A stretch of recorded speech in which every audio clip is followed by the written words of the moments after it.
قد أفلح المؤمنون الذين هم في صلاتهم خاشعون والذين هم عن اللغو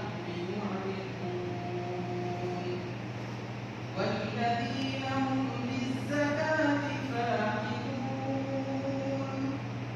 والذين هم لفروجهم حافظون إلا على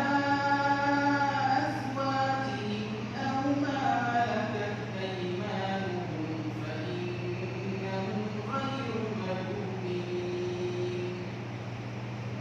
فمن ابتغى